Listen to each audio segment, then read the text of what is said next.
आज हम IC01 principles of insurance start कर रहे हैं। इस बुक में टोटल 9 चैप्टर्स हैं और वन बाय वन हम सबको डिस्कस करने वाले हैं। First chapter is risk management. So insurance company अपने रिस्क को कैसे मैनेज करती है उसको हम आज इसमें डिस्कस करेंगे अलॉन्ग विद काफ़ी सारे टर्म्स हैं जो रिस्क मैनेजमेंट के रिलेटेड हैं। जैसे कि सबसे फर्स्ट टर्म जो आता है वो है पैरल। पैरल हो गया कि कोई भी लॉस जो है उसका कॉज क्या है, वो पैरल हो गया। तो peril is the definition. Peril की डेफिनेशन हो गई, an event or incident that may cause a loss is called peril. So इसके वेरियस एग्जांपल्स हो सकते हैं, जैसे फायर, फ्लड, अर्थक्वेक। अभी टर्की में जो अर्थक्वेक आया तो हम कह सकते हैं कि जो अर्थक्वेक था वो एक पैरल है जो वहाँ पे ट्रिगर हुआ और जिसकी वजह से लॉसेज आए। ठीक है, इस पे इन्होंने एक एग्जांपल दी है कि अगर आप एक पर्सन ने अगर ऑफिस की इंश्योरेंस ली है और वहाँ पे फायर हो जाती है तो फायर जो है वो एक आपका पैरल हो गया। और इसको अब क्योंकि हम रिस्क मैनेजमेंट डिस्कस कर रहे हैं तो उसको रिड्यूस करने के लिए वो क्या कर सकता है कि वो आपका फायर अप्लायंसेस को जो है इंस्टॉल कर सकता है वहाँ पे। जैसे कि आपके फायर एक्सटिंग्विशर्स होते हैं, हाइड्रेंट सिस्टम होता है, स्प्रिंकलर सिस्टम होता है। दिस टाइप ऑफ थिंग्स जो है वो वहाँ पे एज ए प्रिवेंटिव मेजर्स ले सकता है। और इंश्योरेंस जो है वो आपको कंपनसेट करती है फाइनेंशियल लॉसेस के ऊपर ही। अगर सपोज मेरी दो बिल्डिंग्स हैं और एक बिल्डिंग जो है अभी जैसे अर्थक्वेक आया और अर्थक्वेक में मेरी एक बिल्डिंग जो है वो गिर गई और एक बिल्डिंग जो है उसको कुछ नहीं हुआ, तो then I am only liable to वो बिल्डिंग जो डैमेज हुई है। तो मैं सिर्फ उस बिल्डिंग के लिए पे करूंगा जिसमें डैमेज हुआ है, जिसमें लॉसेज आए हैं। अगर दूसरी बिल्डिंग में पैरल अकर हुआ, अर्थक्वेक आया बट उस बिल्डिंग को कुछ नहीं हुआ, तो मैं उसके लिए कोई भी कॉम्पनसेशन पे नहीं करूंगा। Next thing is risk. Risk is basically uncertainty of an outcome. अगर आपने कोई आउटकम सोच रखा है और अगर वो नहीं होता तो वो आपका रिस्क हो गया कि आपका आउटकम चेंज हो गया या जो कि आपने एक्सपेक्ट किया था, तो ये आपका रिस्क हो गया। अब रिस्क जो है इसके वेरियस टाइप्स होते हैं। First one is catastrophic and important risk. Catastrophic risk हो गया जो अब जैसे आपका earthquake, fire, tsunami, storm, typhoon, flood, ये सारी चीज़ें जो है ये आपकी कैटास्ट्रॉफिक रिस्क हो गई। दैट मीन्स एक सिंगल इवेंट से आपको हैवी लॉसेस हो सकते हैं, तो वो आपका कैटास्ट्रॉफिक रिस्क हो गया। अपार्ट फ्रॉम देम जो है जो होंगी वो आपकी इंपॉर्टेंट अदर रिस्क हो गए। अब इसमें एग्जांपल अगर आप ले लो कि मान लो एक कोई बंदा है, उसने लोन लिया है और वो लोन पे नहीं कर पा रहा है, तो वो एक डिफरेंट टाइप का रिस्क है। तो वो एक इंडिविजुअल रिस्क है, वो कैटास्ट्रॉफिक रिस्क नहीं आएगा। या वो जो है रिस्क है वो एक प्रॉपर एक पर्सन को इम्पैक्ट करेगा, उसका सिबिल खराब करेगा या बैंक को इम्पैक्ट करेगा, वो लार्जर लोगों को इम्पैक्ट नहीं करेगा। कैटास्ट्रॉफिक रिस्क बेसिकली लार्ज लोगों को इम्पैक्ट करता है। जो भी मैंने एग्जांपल दी थी टर्की वाली, वहाँ पे उस अर्थक्वेक ने पूरी कंट्री को डेवस्टेट किया है, पूरी कंट्री में लॉसेज आए हैं, तो वो एक एग्जांपल है कैटास्ट्रॉफिक रिस्क की। Then there are other type of risk, that is financial and non financial risk. So ये बिल्कुल सिंपल है कि फाइनेंशियल रिस्क हो गया जहाँ पे आपका कोई मॉनिटरी वाइज लॉस हुआ है। बेसिकली अगर आप उस लॉस को पैसों में कंपेयर कर सकते हैं कि कितना लॉस हुआ है, तो उसको आप फाइनेंशियल लॉस बोलोगे। और इंश्योरेंस फाइनेंशियल लॉसेस में ही डील करता है, क्योंकि अगर आप suppose there is an accident और उसकी वजह से कोर्ट के चक्कर किसी के लग रहे हैं, काफ़ी ज़्यादा कुछ हुआ, या कोई भी एक केस हुआ, कोई भी फायर हुआ और उसकी वजह से और कुछ थर्ड पार्टी लाइबिलिटी आ गई, तो उसमें जो मेंटल हरासमेंट हुई बंदे की या जो भी उसको और फिजिकल जो भी लॉसेस समझ लो, तो जिसको हम क्वांटिफेबल नहीं कर सकते, जिसको हम मॉनिटरी में काउंट नहीं कर सकते, वो पेबल नहीं होगा। इंश्योरेंस कंपनी आपको पे करेगी जो आपका लॉस हुआ है, जिसकी आप वैल्यू बता सकते हैं कि मेरी गाड़ी थी, उसका एक्सीडेंट हुआ जिसकी वैल्यू 1 लाख थी, तो इंश्योरेंस कंपनी आपको वो 1 लाख ही पे कर सकती है। उससे आने वाले आपके जो बाकी नुकसान होंगे, आपको जो उसमें भाग दौड़ करनी पड़ी, आपको जो बाकी चीज़ें उसके रिलेटेड इन्वॉल्व हुई, वो जो जिसकी आप वैल्यू नहीं बता सकते। अगर आपका एक्सीडेंट हो गया, मान लो उसमें आपकी गाड़ी भी डैमेज हुई और आप भी एक्सीडेंट हुए, तो एक्सीडेंट आप फिर भी कवर कर सकते हो कि आप हॉस्पिटलाइज हुए हो, उसमें आपका एक बिल आया, तो वो एक मॉनेटरी वैल्यू हो गई। बट अपार्ट फ्रॉम दैट जो भी आपको परेशानी हुई वो कवर नहीं हो सकती है। Third example is dynamic and static risk. Dynamic risk हो गया कि सडन कुछ चेंजेस हो गए इकॉनमी में, जैसे कि सपोज प्राइस पर पेट्रोल की प्राइसेस बढ़ गए, तो ये हमारे कंट्रोल में नहीं है। सपोज कोई गवर्नमेंट है वो अचानक चेंज हो गई, तो आपकी पॉलिसीज़ चेंज हो गई। जैसे पाकिस्तान है, पाकिस्तान में गवर्नमेंट को ओवरथ्रो कर देती है आर्मी, तो अब उसकी वजह से कुछ पॉलिसीज़ में चेंजेस हुए जिससे किसी का नुकसान हुआ, किसी कोई बिजनेस को लॉस हुआ, कि सपोज़ गवर्नमेंट ने कोई डिसीजन लिया कि सारी केमिकल फैक्ट्रीज़ को हम बंद कर देंगे बिकॉज़ ये पॉल्यूशन क्रिएट कर रही है। तो अब जो वो नुकसान होगा, जो बिकॉज ऑफ दिस गवर्नमेंट की चेंजेस वैल्यू और चेंज इन पॉलिसीज़ की वजह से हुआ है, तो वो जो नुकसान होगा वो कवर नहीं होगा, वो आपके डायनेमिक रिस्क। इंश्योरेंस हमेशा स्टैटिक रिस्क में डील करती है। दैट मीन्स कि जैसे जो रिस्क हमें पता है कि है वहाँ पे, जिससे कि हमें लॉस हो गया, जैसे फायर हो गया, थेफ्ट हो गई, तो जिससे ये सारी चीज़ें जो हैं, जो रिस्क हैं, ये स्टैटिक रिस्क है जिसमें इंश्योरेंस डील करती है। Third type is yo fourth type is pure and speculative risk. Speculative risk हो गया आपका जैसे गैम्बलिंग, लॉटरी, जहाँ पे स्पेकुलेशंस हैं, जहाँ पे जो है जो आपकी आउटकम है, जो रिस्क है, वो चेंज हो सकता है कि आज स्टॉक मार्केट में आपने 100 रुपये लगाया, वो कल को 200 रुपये भी हो सकते हैं और 0 रुपीज़ भी हो सकते हैं। तो इंश्योरेंस उन चीज़ों में डील नहीं करती। इंश्योरेंस प्योर रिस्क में डील करती है। जैसे same example is fire, earthquake, death. जैसे लाइफ इंश्योरेंस पॉलिसी लेते हो, वो डेथ जो है वो प्योर रिस्क है, हमें पता है कि डेथ जो है वो सर्टेन रिस्क है कि वहाँ पे डेथ होगी। उस लाइफ इंश्योरेंस के केस में अनसर्टेन क्या है, वो है टाइम पीरियड, कि टाइम जो है वो सर्टेन नहीं है कि कब होगी, बट डेथ होगी ये सर्टेन है। और लाइफ इंश्योरेंस आपको तभी पे करती है जब आपकी जो लाइफ है वो लॉस होती है या डेथ होती है। तो आपके जो नॉमिनी होते हैं, जो आपके बेनिफिशियरी, जो भी आपने जिसको भी ऐड किया होता है नॉमिनेशन में, जिसकी विधि होती है, उसको आपको उनको एक अमाउंट मिल जाती है जो आपने सम इंश्योर रखा होता है।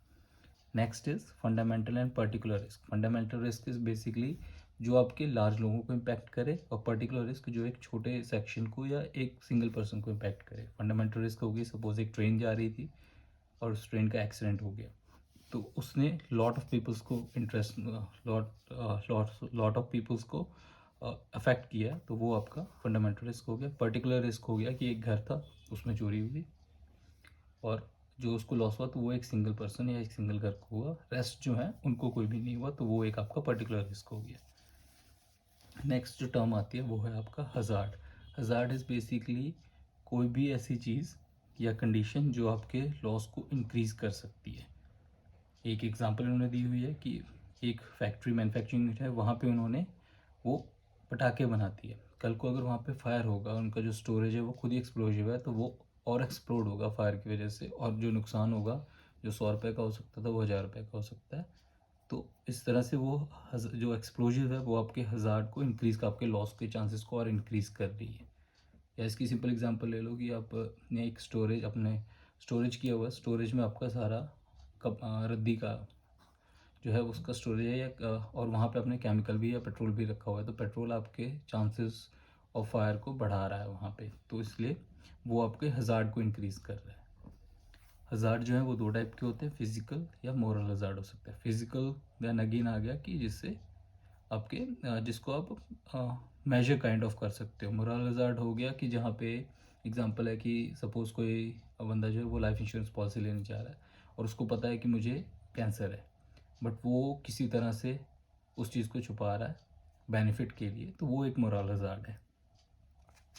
डिसऑनेस्टी, चीटिंग, ये सारी चीज़ें आपकी मोरल हज़ार्ड में है।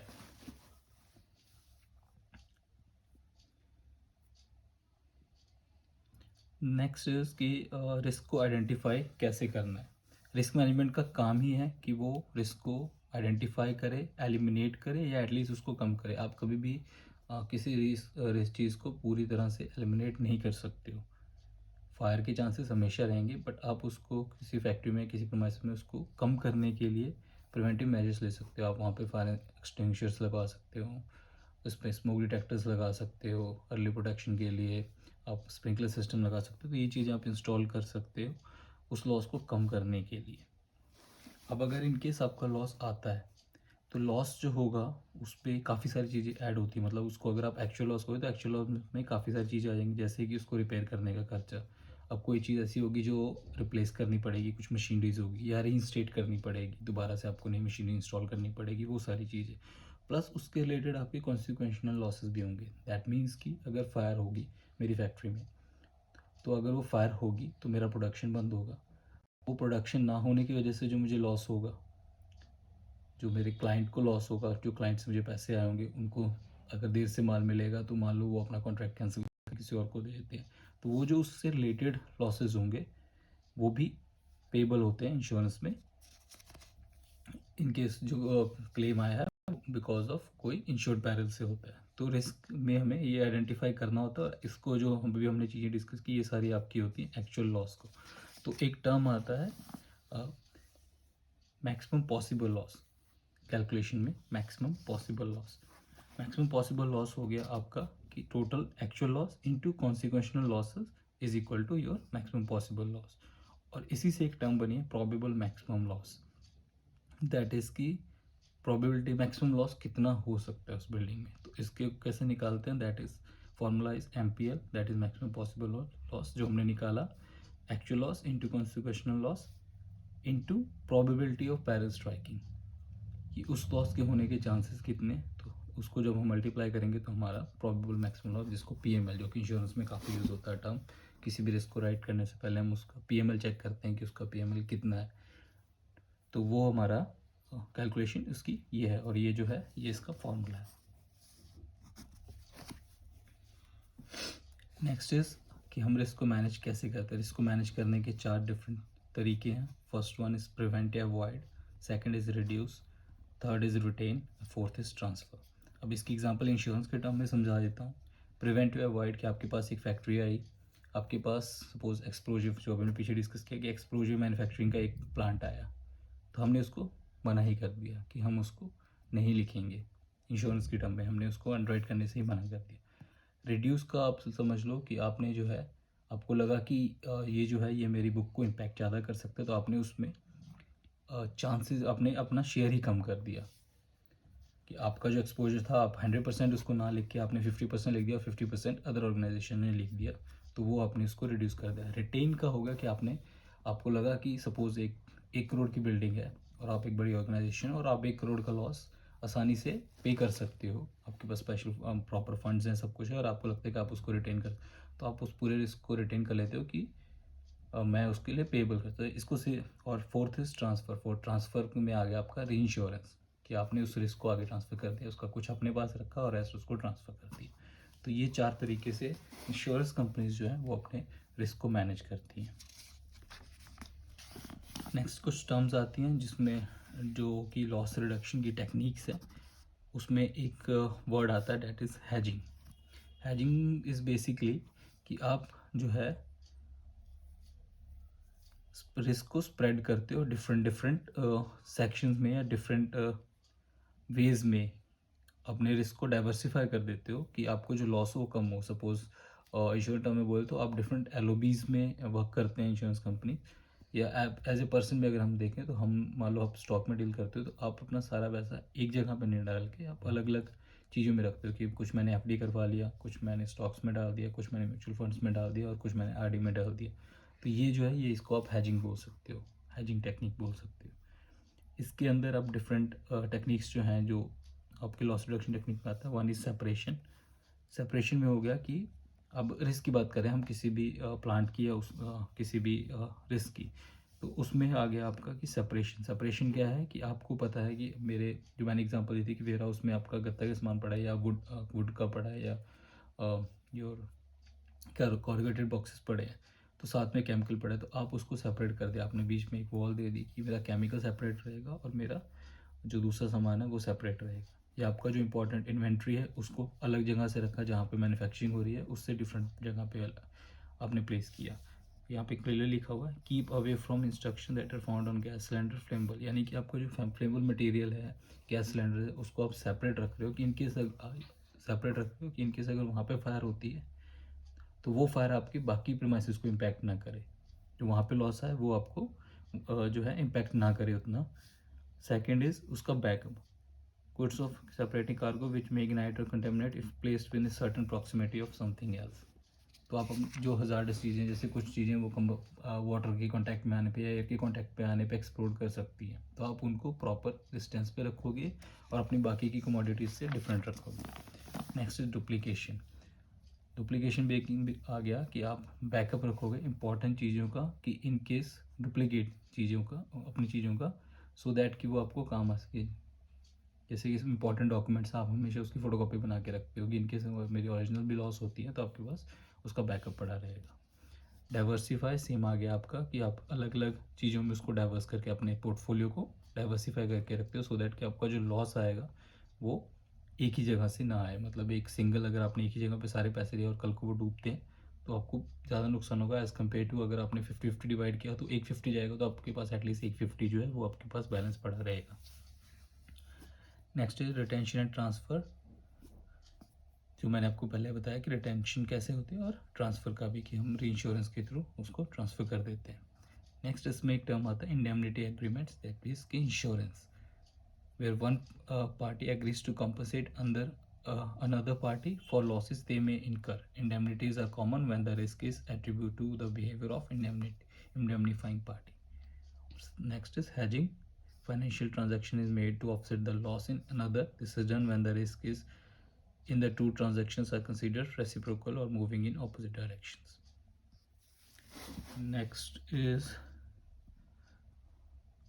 Next is some few terms like ethical and financial consideration.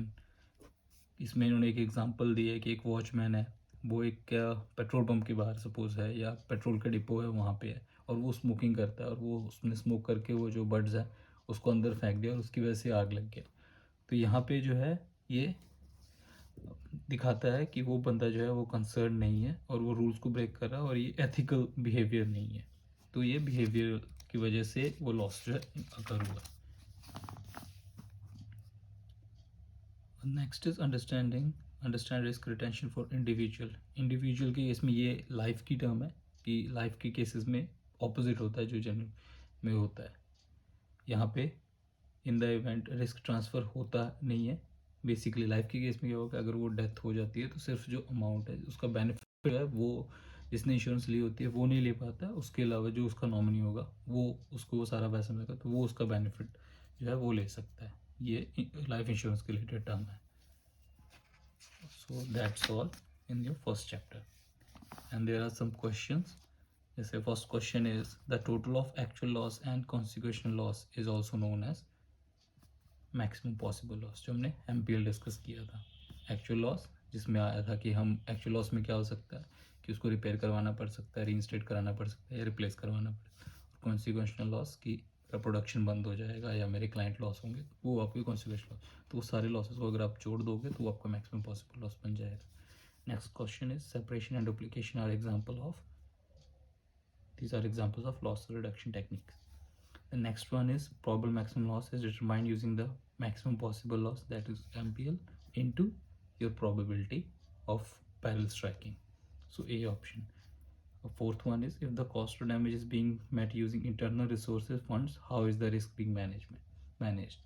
जो हमने एग्जांपल पढ़ी थी रिटेन वाली, कि अगर मुझे कोई भी किसी की भी हेल्प नहीं लेनी पड़ रही है और मैं खुद ही उस रिस्क को ऑब्जर्व कर रहा हूँ तो वो मेरी रिटेंशन होगी। Next is spreading risk across areas which may not be affected equally or at the same time is called diversification. जो हमने एग्जांपल दी थी कि आप अपने पैसे को या अपने स्टॉक को या अपने पोर्टफोलियो को डाइवर्सिफाई रखोगे, डिफरेंट कमोडिटीज़ में डील करोगे, तो आपको सेम टाइम पे उतना लॉस नहीं होगा एज़ कम्पेयर टू आप सिंगल पैसा एक ही जगह पे लगाओगे। So that's all for chapter 1।